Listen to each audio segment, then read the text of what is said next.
Hi friends. రీసెంట్‌గా నేను వేములవాడ రాజన్న గారిని దర్శించుకుంటానికి పోవడం జరిగింది. అయితే నాకు ఎంతో మనశ్శాంతి, ఆహ్లాదకరమైన వాతావరణం నేనక్కడ చూశాను. కాకపోతే ఒక చిన్న బాధాకరమైన విషయం ఏంటంటే, టెంపుల్ మొత్తం కంప్లీట్‌గా రెనోవేషన్ జరుగుతున్నది. ప్రెజెంట్ ఎవరైనా ఇక్కడికి రావడానికి ప్లాన్ చేసుకుంటే, ముందు ఈ విషయాన్నయితే మీరు గుర్తుపెట్టుకోవాల్సి ఉంటది.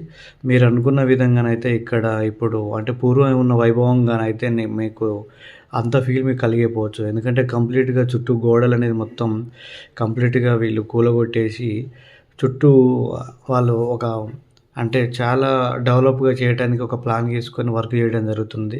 కోనేరు చూసుకున్నా సరే, చుట్టూ చూసుకున్నా సరే కంప్లీట్‌గా మీరక్కడ మీకెళ్ళటానికి డైరెక్ట్ దేవుడి దగ్గరికెళ్ళటానికి ఒక చిన్న రూట్ ఏర్పాటు చేసి వితిన్ 10 మినిట్స్‌లో మీకు దర్శనం అయిపోయి బయటకొచ్చేలాగానే ఉంది. కాబట్టి మీరు ఒకవేళ ఎళ్ళాలనుకుంటే గనుక ఆలోచించుకోండి. ఇటు చూసినట్టయితే ఇక్కడ ఇంతకుముందు మనకు రాజన్న అంటే ఫేమస్ ఏంటంటే మనకక్కడ కోడలను కట్టేసి జరిగేది. ఇక్కడ అలాంటియన్నీ కూడా టెంపుల్ లోపట ఏం లేకుండా కేవలం ఖాళీగా ఉంది. ఇక్కడ ఇంట్రెస్టింగ్ ఏందంటే మసీద్ ఒక్కటి నేను ధ్వజస్తంభం పక్కన గుడి ముందు చూసాను. అదేంటో నాకు డిఫరెంట్‌గా అనిపించింది ఫస్ట్ టైమ్. మీకు ఎవరైనా ఏమన్నా తెలిసి ఉంటే చెప్పండి. దాని తర్వాత ఇంకొకటి ఏందంటే ఇక్కడ కొబ్బరికాయలు కొట్టేది కూడా కొద్దిగా ఆశ్చర్యంగా అనిపించింది.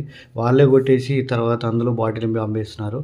అండ్ ఇక్కడ భీమేశ్వర ఆలయం అనేసి పక్కన ఉన్నటువంటి గల్లీలో ఉన్నటువంటి భీమేశ్వర ఆలయంలో రాజన్న కోడెలని ఇక్కడ కట్టేస్తున్నారు.